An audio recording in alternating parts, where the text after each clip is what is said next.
A very good evening to you, and thank you so much for joining us on this edition of Spectrum, live on Radio 1 FM 90, broadcasting from the Central Building, which is the home of this radio station, live on its website, www.radio1fm90.com. On that website, you click on the icon with the word Listen Live. Now, you can still also find us under the different radio listening apps. Now, those you can obtain from the apps of your smartphone. You look for that radio listening apps, you download it, and then you look for Radio 1 FM 90. And I can assure you, as long as you have an internet connection, you'll be able to listen to us from anywhere across the globe. My name is Kenneth Anderson Lukwago, your host, and today we'll be looking at the battle for the speakership of the 12th Parliament, most especially what has been transpiring at the NRM retreat in Kyankwanzi. Two main rivals in this contest, that's Anita Among, the incumbent, and Norbert Mao, clashed at the NRM retreat. We remember that very well. This was largely precipitated by a statement made by the NRM chairman, President Yoweri Museveni, that despite the decision of the Central Executive Committee back then, to back the current leadership for another term in office, in line with the past tradition, the matter was still open to discussion.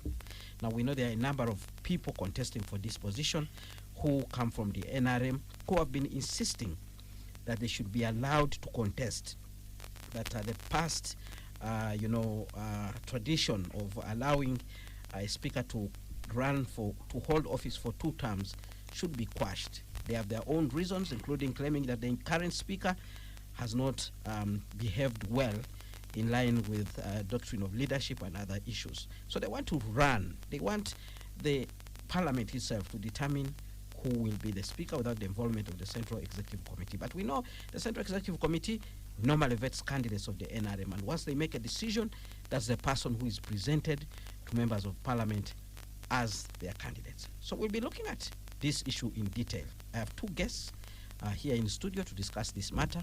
Mr. Leonard Egesa, he's a business and political strategist. Also in studio, Dr. Yusuf Serunkuma is a political scientist. He's a political economist. He's a political economist, a researcher, and columnist with The Observer. Before we begin this discussion, let's set the stage by listening to a sound clip. That sound clip contains 2 people. Anita Among speaking at the retreat in Kyankwanzi, and Norbert Mao responding in an interview about what had been stated by Anita Among. We do cooperate with different political parties, but the cooperation does not mean that if we are cooperating, you come up to my bedroom. Okay? You remain in the compound. You don't come up to the bedroom. And I am saying, you don't come to the bedroom. The bedroom this time around is the speakership. You cannot cooperate with the speakership. I was actually shocked to see the holder of such a dignified office going to the gutters. First and foremost, I'm a guest of the national chairman of the NRM. I'm not an intruder. True, I don't belong to the NRM, but we have got a written cooperation agreement. Now, to make a statement that for Norbert Mao, and who is the Minister of Justice and Constitutional Affairs of the Republic of Uganda, to aspire to be Speaker of Parliament amounts to intruding or trespassing in the NRM bedroom. Surely that is beneath the dignity of someone who holds the high office of Speaker. I should be on the short list, vetted like any other aspirant. After all, I already sit in the cabinet where by appointment of the president. Now, that was not only bad politics, it was bad manners. The head of the family knows who invites, and anybody who insults a guest insults the host. So anybody who insults me, who has been invited by the president, is basically insulting the president of Uganda. All right, there we have it. Anita Among, talking about how Mao is an intruder coming into a bedroom. If you're a guest, you should stay in the compound. Don't come into the bedroom. The bedroom this time is the speakership, which should be ring-fenced for only NRM members. Norbert Mao there shooting back and saying he was invited by the head of the family. So if you say, I should not enter into the bedroom, then you are defying the head of the family. Actually, that interview is a little bit longer because Mao even went to the extent of saying that he remembers very well when he was still young. Sometimes he would even leave his bed for the guests to sleep in it. So that's where we are. They have used bed, but we completely understand what they're talking about. I want to begin with you, Dr. Yusuf Serunkuma. What's your take about this particular issue? The longer clip also has Norbert Mao calling Anita Among a refugee. You missed that part. I think you missed out most of the juicy parts. He called her a refugee. What I find fascinating is, it's the Norbert Mao is a minister in Museveni's government, and Anita Among has to remind him that you are an outsider, and that Mao also reminds Anita Among that you're also an outsider. You're a refugee. You're an adopted child. So here are two supposedly serious Ugandans occupying serious offices, because the other is a minister and this one is speaker, or both of them reminding the other that we are outsiders to this thing. We're not inside. It's who is more outside? That's the thing. So they're playing who is more outside. Mao is saying you are a refugee. Saying you are outside. You should be eating in the compound. But you know what I found more interesting about this sort of language? I come from the cultural studies discipline, and we tend to make meaning from things that are supposedly ignorable, right? So the linguistic games they're playing could be simply exciting and entertaining, but there's so much power in language they're using. The image of a bedroom signifies secrecy. It's not decision making; it is secrecy. Right, but this is the position of speaker. It should be a secret position, right? But also signifies much more. It signifies sort of intercourse.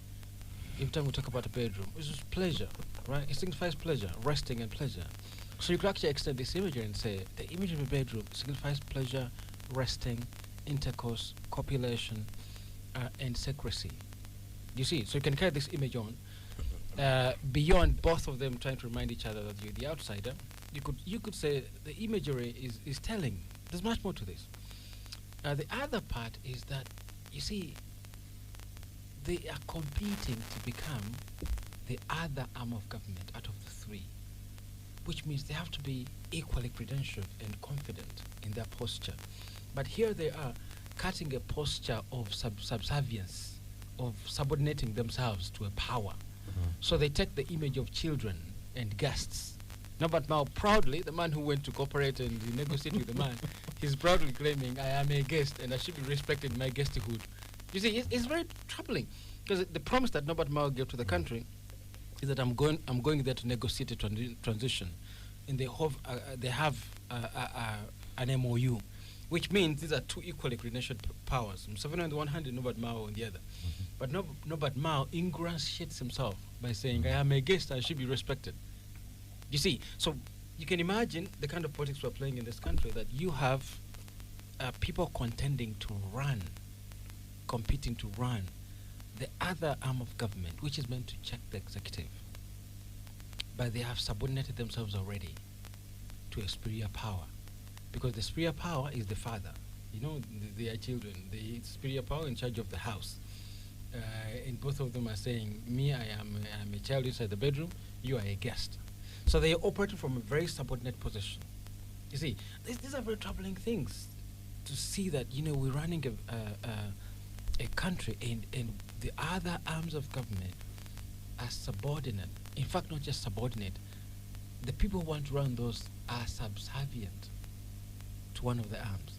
You see, and then we masquerade and say we are running a democracy. We are a democratic country where we have three arms of government which are equally powerful. We could unpack this language a little more, that all the images they use, they denigrate themselves.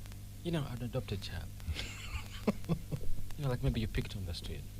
A refugee. You're running from maybe Tamil. These are forced migrants. Refugees, they're forced migrants. Then guests who are supposed to stay in the compound. A guest who is supposed to stay in the compound is not a likable guest. You're going to a family where the children, but some of the children say, see, these are they denigrate themselves as leaders in this country. So the imagery is ugly to a degree that it denigrates the people who are supposed to be contending for a very serious position. The images signify eating and pleasure and enjoyment. It's a bedroom image. Everybody is struggling to enter the image. the image also continues that they are workers. You see, these are like they're competing for a job. They're not stakeholders in this country. They are competing for a I think job. you're taking this imagery thing a little bit I'm too far. telling you, it's powerful, and this is what I studied for a living. Is that we tend to look at these as ignorable things, but you can unpack the imagery. You see, and then you can actually add this contention is being held at Changkwanzi, what is called National Leadership Institute. That's why it's happening. You see, one of the most fascinating things that once you enter that place, you're dressed in a military uniform.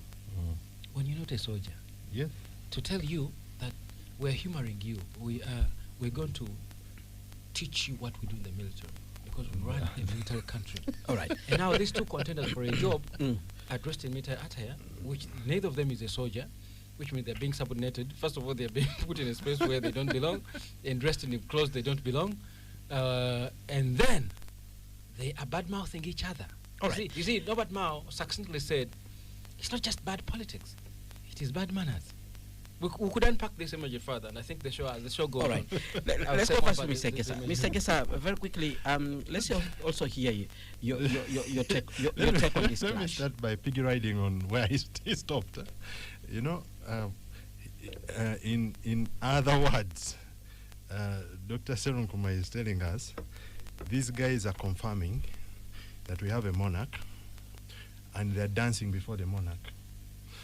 So they can win the favor of the monarch. They've been dancing. Yeah.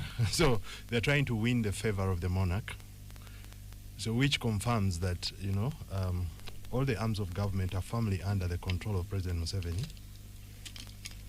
So you cannot talk of Parliament checking the executive. You cannot talk of independence of the judiciary. But the last point he was making on the military. You see, in the military there is what they call PSYOPs, psychological operations.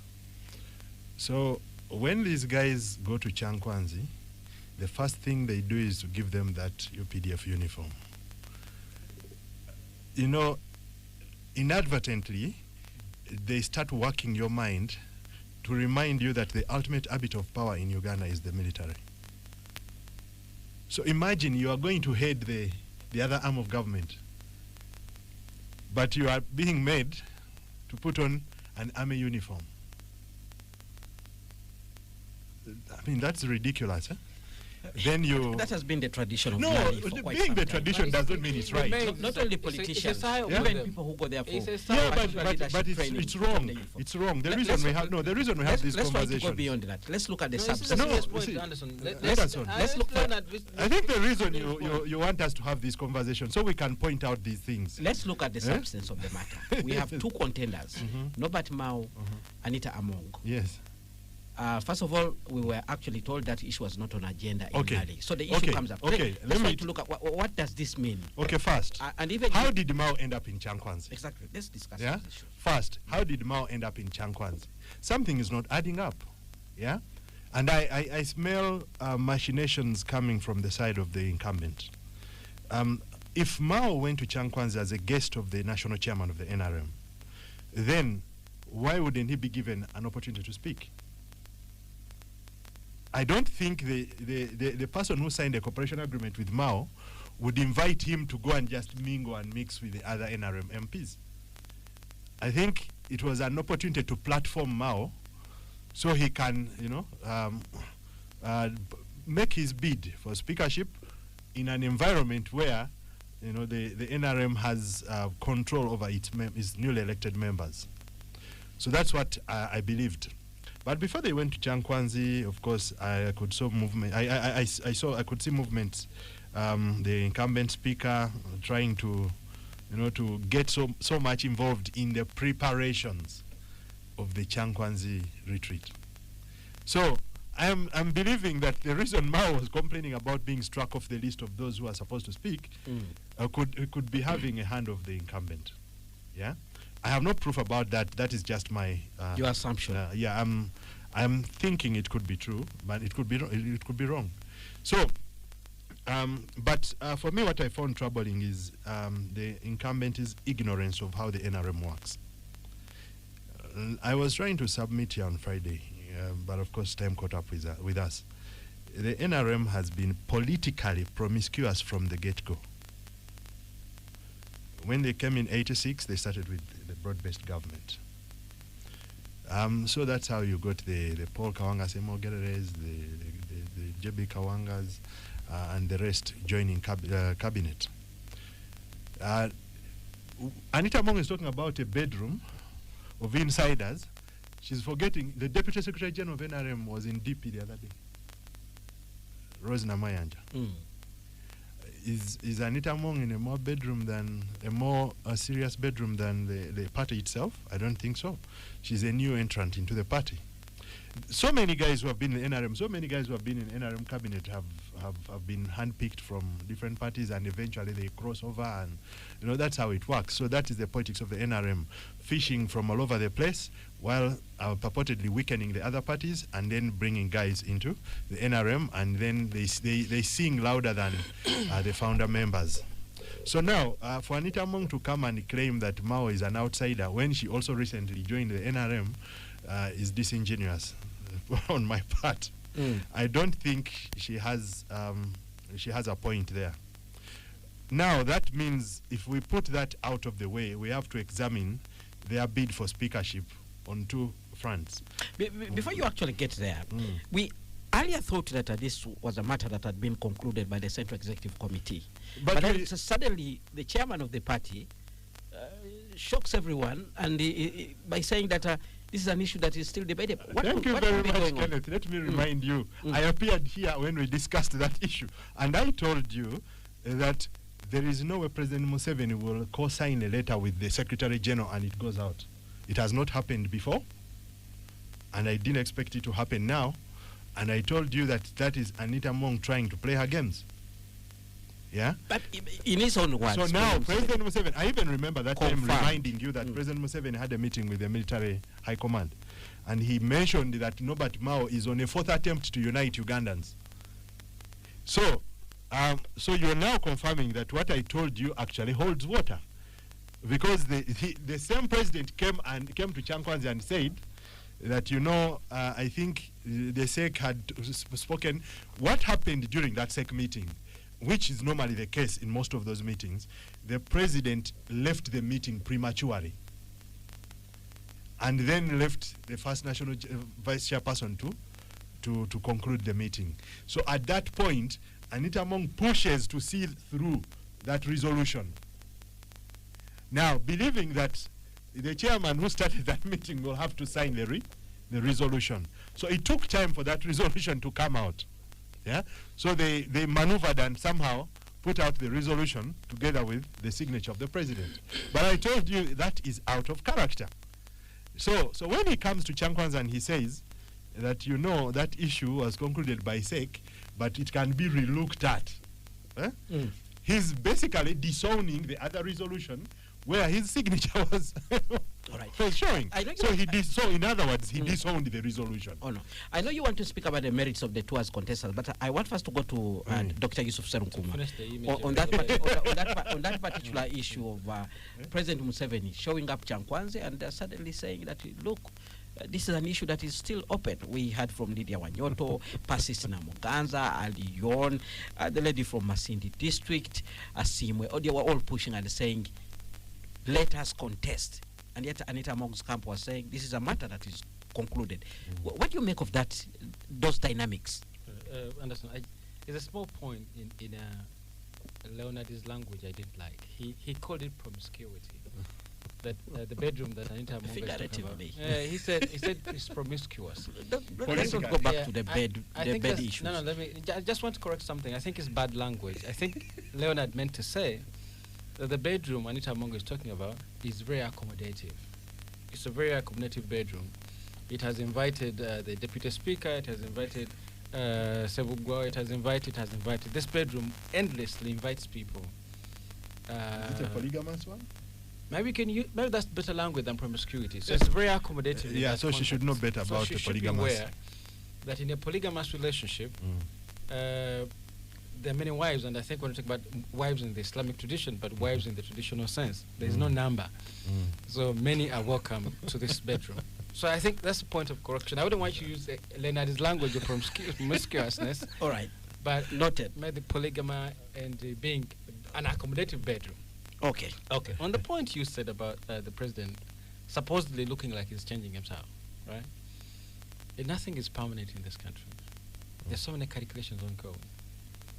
I don't think we would claim permanence to say this matter has been concluded and it's been cast in stone. If you look at this specific term, where M7 is 82, and he has to run it up to the age of 87, if he finishes it, there are so many moving parts.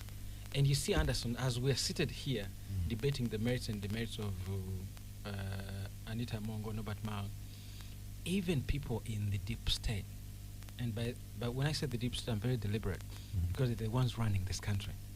They have these debates too. And they are constantly returning to the conversation of who should be speaker for the next 5 years. William Seven is very fragile, and also in his risky space. He's tired. Are we likely to have a transitional cabinet? Is Mhos Kainerugaba coming as vice president? So if Museveni Kainerugaba comes as vice president, is he happy to work with Anita Mao as speaker?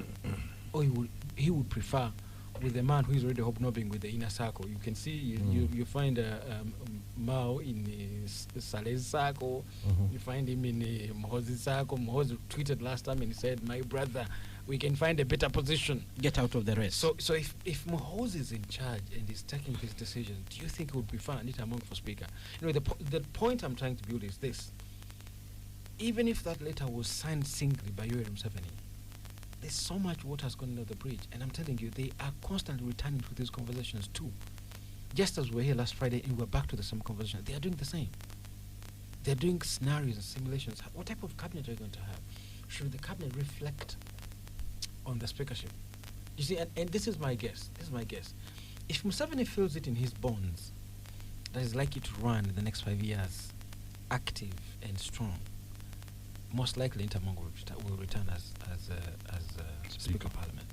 But Museveni feels it in his bones that maybe, last time he said he's trying to meet his creator. For him, he's about to die. Yeah, he said that. He's proud, constantly returning to sort of Zokusibula, old age. He's signaling to say, I'm getting tired and I could be dying soon, God forbid. I want him to die now because there are things he hasn't done. But maybe he should first give us a cabinet before he dies. But if Mhos Kainerugaba, because if he becomes vice president, constitutionally, if anything happens to Museveni, the vice president becomes the president. If they are preparing in that manner and they're saying we already have a standby generator, maybe we should get it closer so that it becomes usable. Connect it to the grid. Yeah, connect to the grid. So it can connect automatically. The long and short of what I'm trying to say is that they are constantly returning to this conversation. But you should also must admit that for the time Anita Among has spent in Parliament and they worked with Museveni, she's become very influential and very, manipulative is a bad word, and very calculative and calculative and aggressive in her actions. So she possibly pushed that letter through and felt that debate would be concluded. But I think now there are new calculations on board, and I think Museveni is reconsidering his positions too. Spectrum on Radio 1 FM 90. We're going to take a break. When we return, we'll look at the candidates of these two people on merit. Based on what you have said, Anita Among, apparently from the NRM circles, she has delivered and delivered and delivered. And several times we had President Yoweri Museveni saying that he doesn't want a parliament where he's going to fight. He wants a parliament, and he has told them, even in Chankwanzi the other day, said he will not allow that to happen. But also we'll be looking into details. What kind of parliament do we deserve? Even during a transitional period, like so many people have suggested. Keep your comments coming via the WhatsApp line 0703 090 090. Spectrum continues after this break. We're glad that you're still with us on Spectrum, live on Radio 1 FM 90. A day that we're looking at the battle for the speakership of the 12th Parliament. I have two guests in studio. Dr. Yusuf Serunkuma, political economist, is a researcher, but also a columnist with the Observer newspaper. And also in studio, Mr. Ronald Egesa. He's a business and political strategist. This discussion is based on the fact that at the NRM retreat in Kyankwanzi, we saw two main rivals in this race going after each other, and their clash has caused a wrap of discussion, not only on social media but even in the mainstream media like we are discussing today. So, Mr. Gesa, away from this clash, let's look at these two candidates. Of course, we know Anita Mongo is the incumbent. Norbert Mao wants to come in. DP, President, Minister for Justice and Constitutional Affairs. First of all, I want to understand from you what gives Mao the audacity to say he's going to run against Anita Mongo, knowing that probably she has the numbers, she's in the NRM. Is there something beyond what meets the eye or the ear that we are not seeing? Before I go into discussing the audacity or ambition of the Honorable Norbert Mao, I want to look at two things. One is the politics around the speakership, and then two is the qualifications of the candidates. So if we go on the issue of qualifications, I think Norbert Mao would be a more qualified candidate to be speaker, but that is in a more independent parliament, independent of the executive. I know that Norbert Mao has psychophancy also that he exhibits every now and then. We have just been discussing here how he's also, portraying himself as one who is going to head an institution that will be subservient to the presidency or the executive. But I think he is someone who at times would hold his ground. He will not descend to a certain level that we have gotten used to in recent memory. On the other side, if you put these two in terms of qualifications for the speaker position, the scale would be tilted in favor of Norbert Mao. But then you go back to the politics. The politics around that position. What is the political value proposition of Anita Mongo to the Museveni hegemony? Anita Mongo is an expert in demobilizing the opposition. She's very shrewd, yeah. So she has proved herself she has proved that she can actually weaken the opposition. She can use resources available to the office of the speaker to to create contradictions for the loudest of opposition members, such that they can be contained or they can actually be muted within the House, so they cannot become a thorn in the flesh of the NRM. So now, on that ground, her political value to President Museveni and his political plans, if he still intends to stay on as president and complete this term and maybe even run in 2031, I believe that for as long as President Museveni is sure of being alive, he will run until he drops dead. Unless the doctors tell him that we don't really think you may continue, beyond a certain point, I think that's when he will now be thinking, let me. The doctors in the past told him he could not. Someone cannot continue beyond 75 years, but he's still around. But let's not discuss President Museveni. I know what I'm saying. We are looking at the speakership race. Yeah, I'm showing you the politics around the speakership. You can't divorce it from President Museveni. You see, we are discussing a Uganda where you have an active and very powerful monarch. So you can't go away from discussing the monarch. Otherwise, we would be like engaging in primary school debates. Yeah.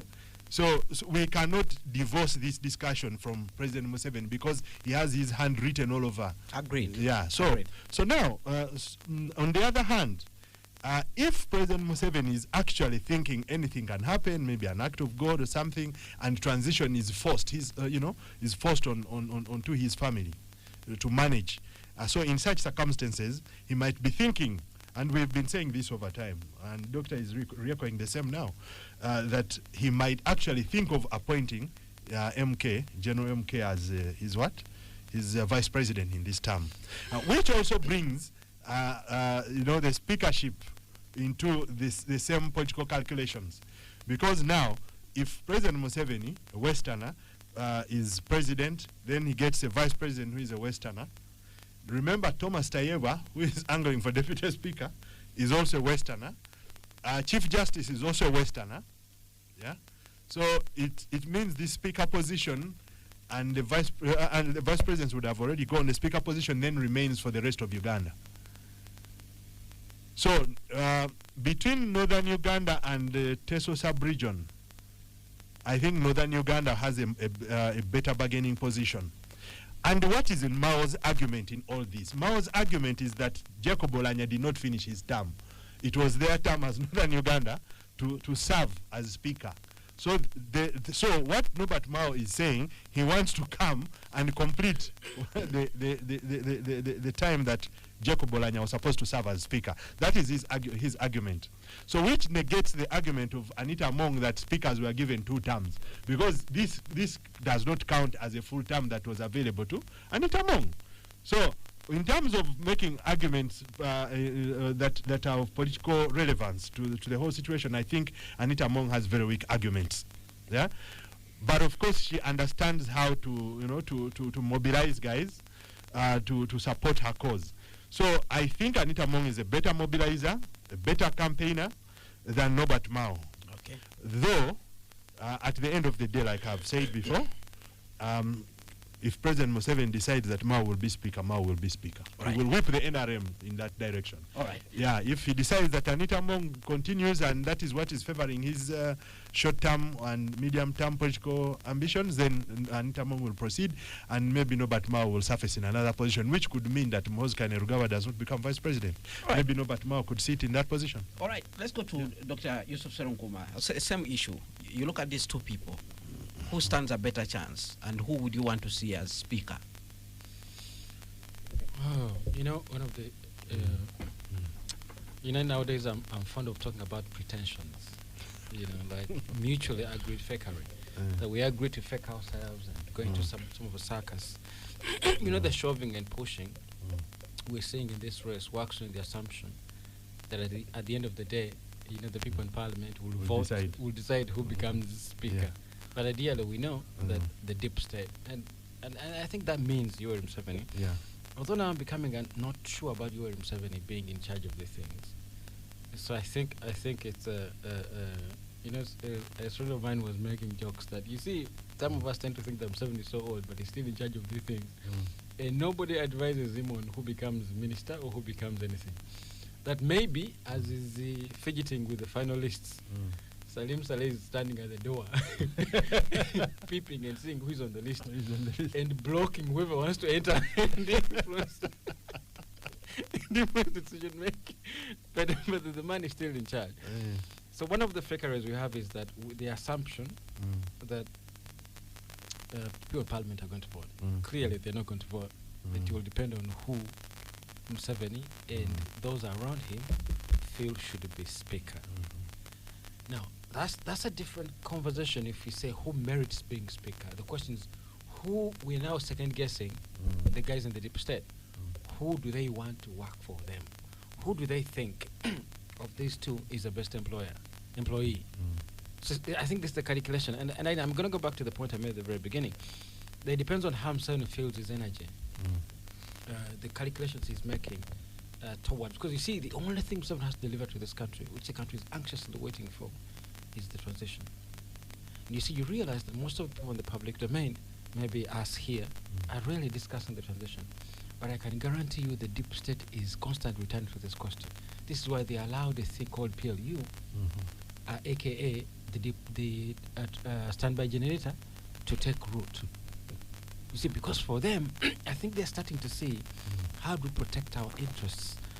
Now that we are not mortals, at some point, we are not immortal, at some point, we have to kick the bucket. And age is a key factor. What happens if calamity struck Mr. Museveni? What happens? How do we protect our gains? And part of protecting the gains is ensuring we have continuity. Now, the only thing that is closer to transition is the standby generator. People used to think the standby generator was a joke, but it's actually a serious thing. It's the only thing closest to guaranteeing a transition. Now, the problem is that Museveni has kept it in an ambivalent position. They are close but not so close. Because if calamity struck Museveni now, automatically Muhoozi doesn't become president because he's the CDF. He's not VP. Constitutionally, he has to become VP. So they will enter a bit of a crisis that there'll be much nations. How do we manufacture the CDF to become the VP? And that might actually bring bad blood. And which could easily let the speaker usurp power. So, I'm going in a to come nutshell, to that. I'm going to come to that because, you know, when you invite a scholar, you allow them to build context. You understand? the scholar must not get out. I think I've built enough context to show that depends on how they look at the next 5 years. What are they looking at? Are they looking at Muhoozi Kainerugaba? Because even Muhoozi Kainerugaba started appointing people to cabinet. Yeah. Advanced team. I could say strongly that Muhoozi Kainerugaba has just given us the lead of the media center. You see, and Museveni was actually open about it. He said,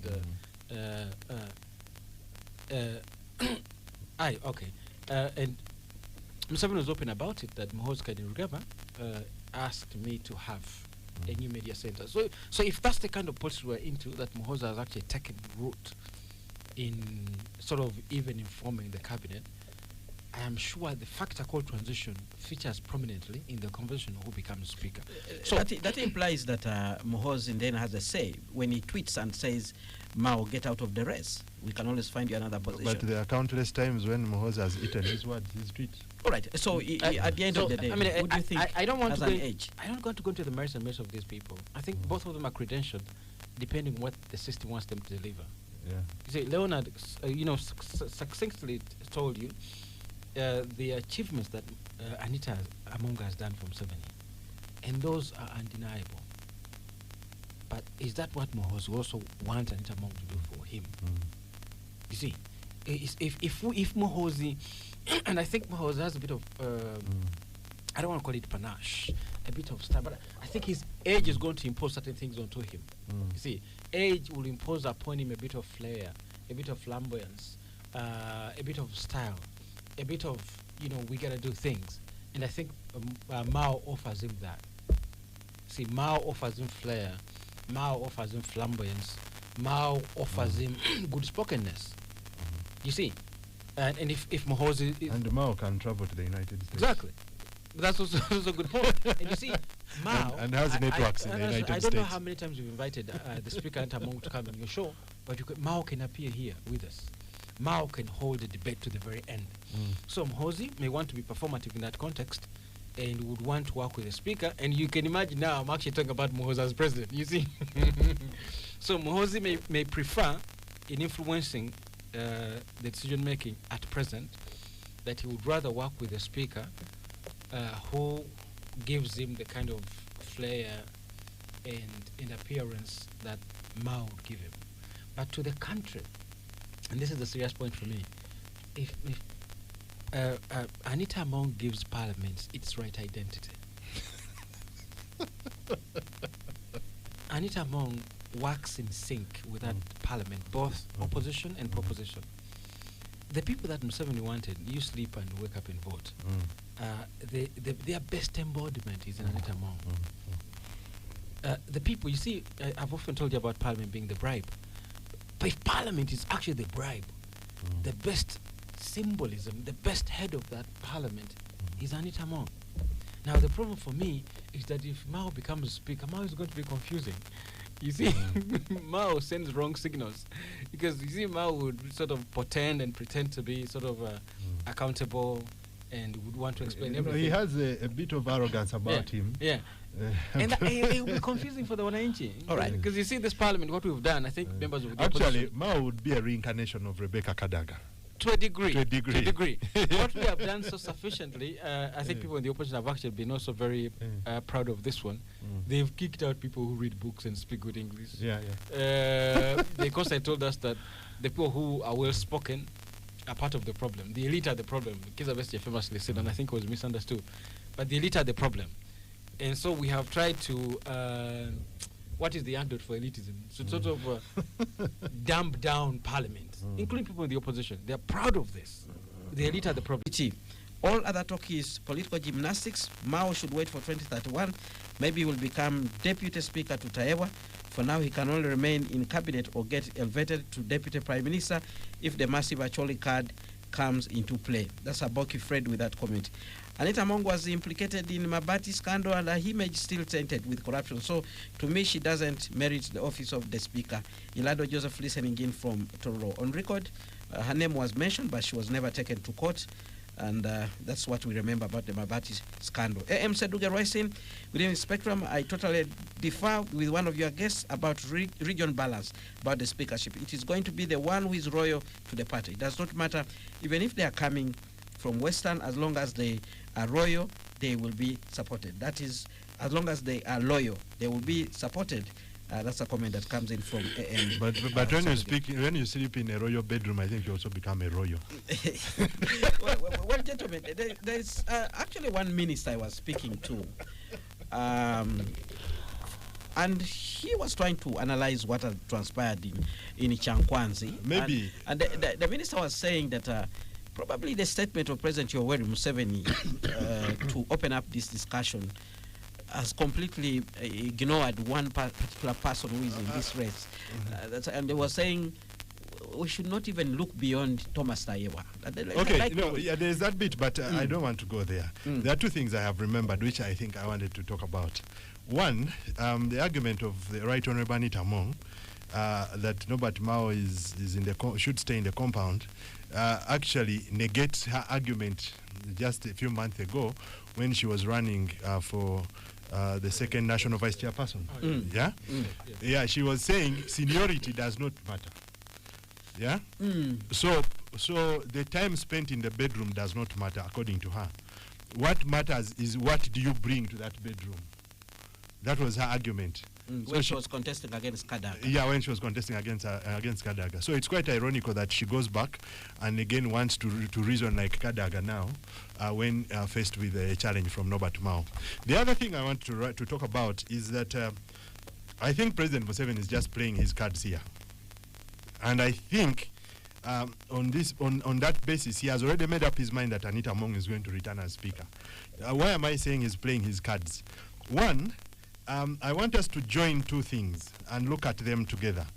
The conviction and sentencing of Agnes Nandutu for Mabati Saga, and the discussion of Anita Among's speakership in Chankwanzi, and a purported competition from Norbert Mao, who purportedly has the blessing of President Museveni, though not outrightly given. So what happens is that Anita Among was sanctioned by the United States and the United Kingdom for the Mabati issue. Now, but in doing so, the UK and the US were implying that our judicial system was not in position or capable of bringing the perpetrators of this injustice to book. So in convicting one of the ministers, of course, you said the juniorest minister in that saga, maybe they were sending a message that we can actually, our systems are actually working. Yeah. At the same time, I know very well, I have it on good authority, that Western envoys in Kampala have been mounting pressure on the NRM regime or on President Museveni in particular, not to return Anita Among as Speaker of Parliament. Why? Because you see, on top of acting as Speaker of Parliament or as Head of Parliament, she is also supposed to be Parliament's top diplomat. So that's why you see the other day Rebecca Kadaga was mocking her, saying that when other speakers are in Toronto or in other places, for her she cannot go. Yeah. So because of these, the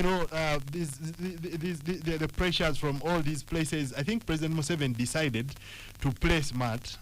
He still needs her because of the political value that she brings to him, but then he has to show that maybe there are attempts to remove her, but maybe she outsmarted them. So that, for me, I think that is vintage Museveni playing guerrilla tactics.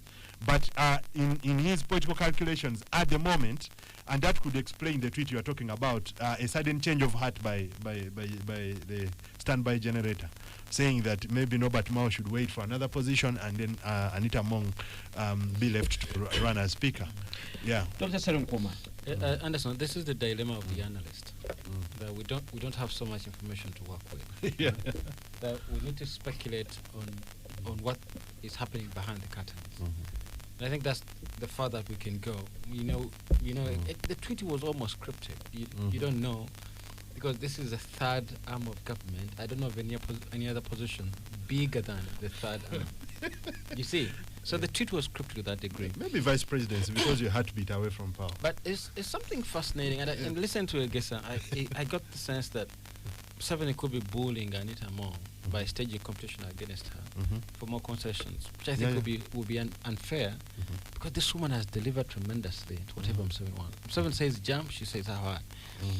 But I wanted to turn to the imagery of the bedroom, and I'm not going to dwell on it so much. You see, if you see a guest, and listen, this is serious. If you see a guest who is still standing in the compound, okay, let's use, if you see a woman standing in the compound and claiming space in the bedroom, that woman is empowered. She's been alabika mukwane, iranga alabika muchala. English, please. So I'm saying a woman who speaks with so much authority when she's still standing in the bedroom means she has been courted properly and is potentially on equal footing as a wife who deserves to be in that bedroom. The dowry has been paid. Yes, I don't think Norbert Mao on his own sat somewhere and said, I'm going to finish Olanya's term. There's something behind. I think he's an emissary. All right. I think this position was promised to him. I think it was given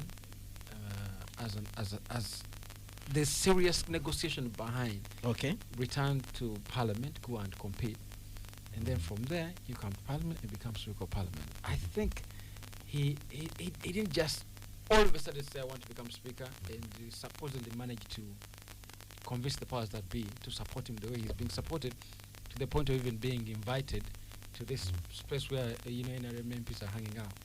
You see, so I want to assume that he is coming from a strong place. Mukazi Mukwane and deserve to be in that bedroom. All And right. you see, normally what happens, Anderson, I'll finish on this one. Normally what happens,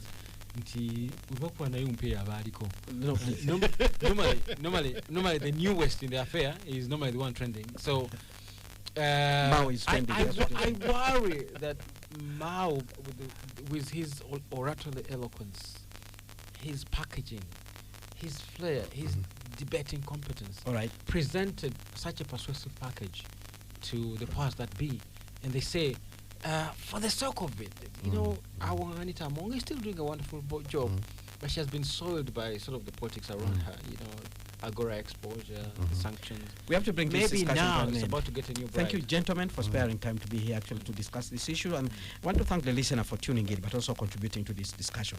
Tomorrow, same time, another topic will be on air. Until then, it's a good night. Stay tuned to Radio 1 FM 90, because the news in English with Miss Josephine Dagano is up next. Thereafter, a Soul Train with Baby Junior.